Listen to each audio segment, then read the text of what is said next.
Hey, what's up, collective? Welcome back to my channel. Thank you guys for your likes, shares, comments, and subscriptions. I appreciate each and every one of you, as I always tell you guys. Today we're gonna be talking about the role of HR. I do like to go ahead and get right into my episodes. If you've been listening for a while to me, you already know. There's no tea, just me. We get right into it. All right. So, I've been talking about workplace mobbing, hostile work environments, um, just the job front, and all. And so now it's only right to talk about HR because eventually you will have to reach out to them. Human resources is, intended to be, it's made to look like it's to be for the betterment of the employees, but they're not. They are going to protect the company at all costs. So when you encounter workplace hostilities, any issues with upper management, leadership, or even any employees, especially if other employees are favored over you, if a gang of you got to think about it. If there are a gang of employees that are already coming against you, going to HR will be no different because it's a workplace mob. They already have the same mindset and they already have the same goals, and that is to get you out of there. It is to get you to throw in the towel. It's to get you to leave behind what you worked so hard for. It's to get you to feel defeated. So when you decide to go to HR, though you may share your concerns, in actuality, they're not going to protect you. In fact, what may end up happening is they're going to discredit you and your experiences. They're going to gaslight you. They're going to question whether it's you rather than the company. And sometimes you may end up even being let go. It's horrible that we experience these things, especially within the job market and the way that it is. The economy is HIT. There's not a lot of opportunities out there, and what's worse is that the opportunity that you have, or the opportunity that you have been given after working so hard and trying to find placement within a company, is toxic. You see what I'm saying? There's no jobs out here that are actually hiring. Or if they are, it's low wages. You are not being paid what you deserve. You are within a role in which it doesn't fit your background, and some of you guys may even have degrees. Some of you guys may have certifications and a plethora of experience in a different background, and now here you are in a company where not only does it not align with your purpose, it's toxic to your mental, physical, emotional health. And it's sad because some people get up each day just so they can make your life a living hell. Some people get up each day just to see how they can get you to your breaking point, to push you out of a company, to push you out of a role, or to see you, disgruntled, to see you upset. While you may have, goals to reach a different level, to accept enrichment opportunities, to, even if it's just making it in life, other people don't have those same goals and aspirations. Believe it or not, the only goals and aspirations that some people have is just to upset you, and that's it. So keep that in mind. Sometimes when you reach out to human resources and you have your documentation and you have this, that, and the third, I'll never forget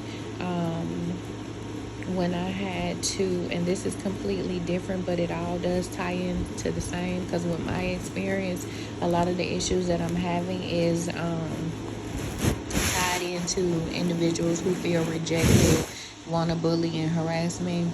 But I'll never forget when I reached out for help in regards to a situation that I was dealing with, due to stalking and domestic violence and all of that. And I spoke to the chief, and he told me evidence equals no evidence. So sometimes, even if you have your documentation and everything, you have everything lined up, again, HR is here to protect the company, itself, not you. So I'm not saying that to say don't document everything. I'm not saying that to say don't be prepared. What you also need to do is be prepared for people to um, discredit you, for people to devalue you, for people to say that these things are not happening to you, for people to say that you may be the issue and maybe you're just not a good fit for the company, when in actuality what they're saying is we have absolutely no motive to change, willingness to change. We are comfortable with the culture of bullying and intimidation and harassment. We don't want to grow. We don't want to get our numbers. Like, for some of y'all, even too, some of you guys are such amazing employees. You bend over backwards, you're going above and beyond, and you have everything that it takes for a company to grow. But the reality is, some companies and some people just don't want to grow. They're happy with where they are, and thriving would mean that they would need to do more work. Thriving will mean that there has to be more things that are implicated within the job, within the role, within the company. And some people are just not willing to go the extra mile like you are. Therefore, they team up against you. They come against you to push you out because you are the one who will make a change. You are the one who has the great ideas. You are the one who will cause people to actually have to work. You are the one who will cause people to actually have to grow.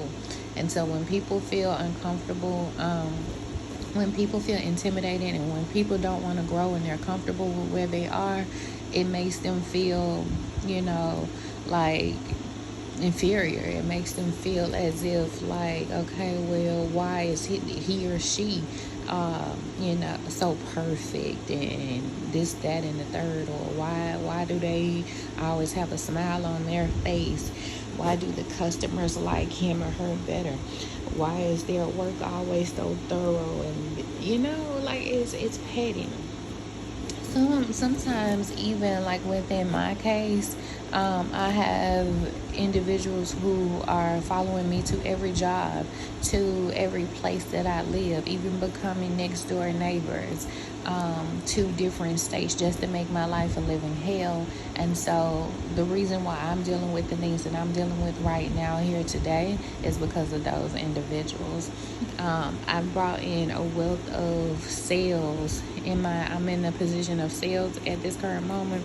Y'all, I've brought in so much, and even with that, it's still not enough. Even with that, they're trying to find ways to push me out. Even with that, they're trying to find ways to cause me to have an attitude. I've even had a manager tell me, it's okay, you can yell at me, scream at me, say something, do something, and I'm still sitting there politely saying, actually, no, I'm not that type of person. However, I do feel like we can implicate these steps in order to, you see what I'm saying? People, it pisses people off when they're not getting a reaction out of you that they want. It pisses people off when they create these type of plans and these different setups, and it's just, and you still don't take the bait. They are working hard in overtime for you to basically give them a reason to fire you, for you to give them a reason to let you go, to get a write-up, to say that it's you and it's not. Those are the type of things you will experience. Those are the type of things that HR looks for as well. With human resources, these people study you. They do their investigations. It's a quote-unquote supposed to be investigation within the company, but a lot of times these people are just investigating you. They're trying to figure out how to get you out of the picture. They're trying to figure out what is it that they can use that you say against against you. So keep that in mind, bear that in mind when it comes to these toxic jobs, when it comes to these toxic work environments. It's not worth your mental health, your physical, emotional health. You should live a life of enjoyment and fulfillment. You don't deserve to be stressed out. We're already stressed out in this economy. We don't know what to expect. There's a lot of uncertainty. And the last thing that we need to be dealing with is drama on our job and a fugazi as HR department who is not there for the best interest of the employees, the mental health and mental wealth of the employees, but for the betterment of the company, even though it is as toxic as it is. Okay. So basically, we're going to keep this short and sweet. I just wanted to let you guys know what to expect when you deal with HR. I want y'all to be realistic about your approach. Don't go in it with rose-colored glasses on. Know that you're dealing with people who could care less about you, even though they have all of these quote-unquote benefits that say, oh, we have gym memberships for your mental wealth and your physical health, or we have mental health professionals, and we have snacks, and we care about employees, and we're here for our core values. Anytime you start a job and you see that they have these type of things, even if they have legal people, a legal team that is available to you, keep in mind, baby, these people are for them. Those, even with HR, the same thing with HR, those people are there for them. Those lawyers that they use are there for them. The mental health professionals are there for them. The benefits are there for them. Anytime you start a job and you see that what their core values are, they're going to tell you, oh, our core values is this, that, and the third, and half of them got integrity written all in them, and don't none one of them stand by it at all. I don't care what their core values say when you start a job. Neither one of them are going to go by that. Okay? So that is the message I have for you guys. I am MsJaye. Have an amazing day.